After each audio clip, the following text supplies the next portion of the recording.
Ensuite, il faut résoudre f de z égale 5. Donc z carré plus 2z plus 9 égale 5. Donc là, c'est du second degré pour pouvoir résoudre. Donc il faut utiliser delta.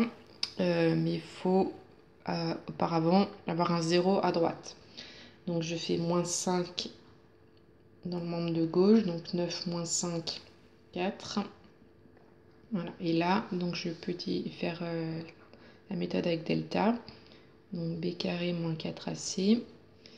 Donc b c'est 2 moins 4 fois ac 1 et c c'est 4. Donc 4 moins 16, ça fait moins 12. Donc c'est négatif. Donc il y a deux racines. Donc les racines, ce sont les antécédents de 0. Donc ce sont les solutions de cette équation. Donc deux racines complexes conjuguées.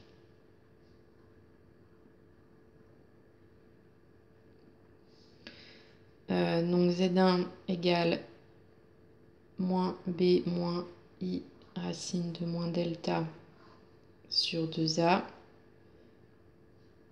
où z2 égale moins b plus i racine de moins delta sur 2a.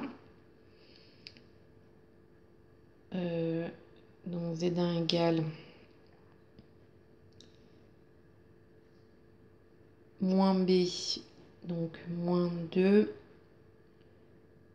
moins i racine de 12 sur 2 fois 1, où z2 égale moins 2 plus i racine de 12 sur 2.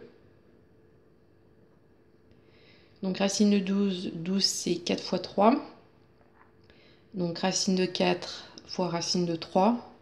Racine de 4 ça fait 2. Donc ça fait moins 2i racine de 3. Donc ça c'est racine de 4 et racine de 3. Qui fait bien racine de 12.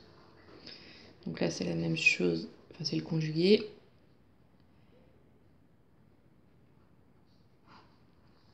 Ensuite, on peut simplifier par 2. Donc, il faut auparavant factoriser par 2 au numérateur. Donc, 2 facteurs de moins 1 moins i racine de 3 sur 2. Donc, on peut simplifier par 2. Donc, on a ce résultat-là où z2 égale moins 1 plus i racine de 3. Donc, on nous dit qu'il faut construire les points A et B. Donc, on nous dit que A, il a la fixe qui est positif. Non, la partie imaginaire qui est positive. Donc, le point A pour A fixe, moins 1 plus i racine de 3. Et le point B, donc c'est moins 1 moins i racine de 3. Donc, il faut les placer. Il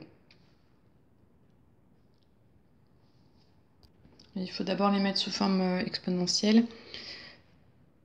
Donc, le module de ZA égale racine de partie réelle au carré plus partie imaginaire au carré. Donc, ça fait 1 plus 3, 4. Donc, racine de 4, donc 2. Ensuite, pour l'argument, donc cos θ est égal à x sur le module. Et sin θ est égal à la partie imaginaire sur le module. Donc, partie réelle, c'est moins 1 sur 2. Et partie imaginaire, c'est racine de 3 sur 2. Donc, avec un petit cercle, cos, c'est moins 1 demi. Sin racine de 3 sur 2. Donc, c'est 2π sur 3. Ça. Donc, θ égale 2π sur 3 modulo 2π.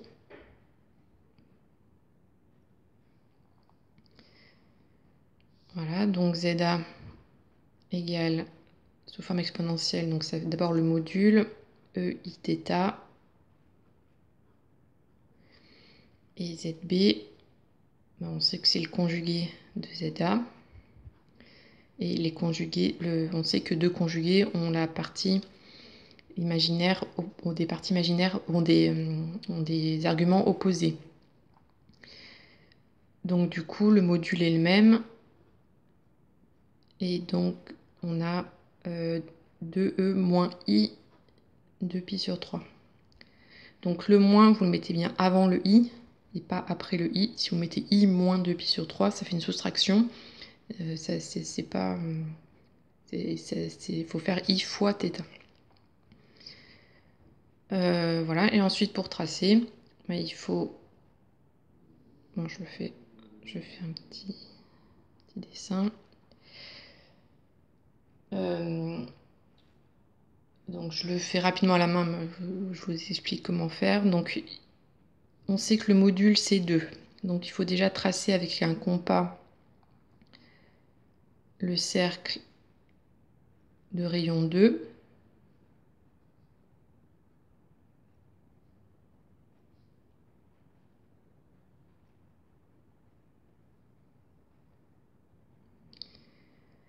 Et ensuite, on sait que l'argument c'est 2pi sur 3. Donc 2pi sur 3, pour le placer précisément, on va utiliser la partie réelle. On sait que c'est moins 1. Donc c'est facile à tracer. Et l'intersection entre le cercle et cette droite-là nous donne 2 points. Donc c'est les points A et B. A a une partie imaginaire positive. Donc A est ici et B est ici.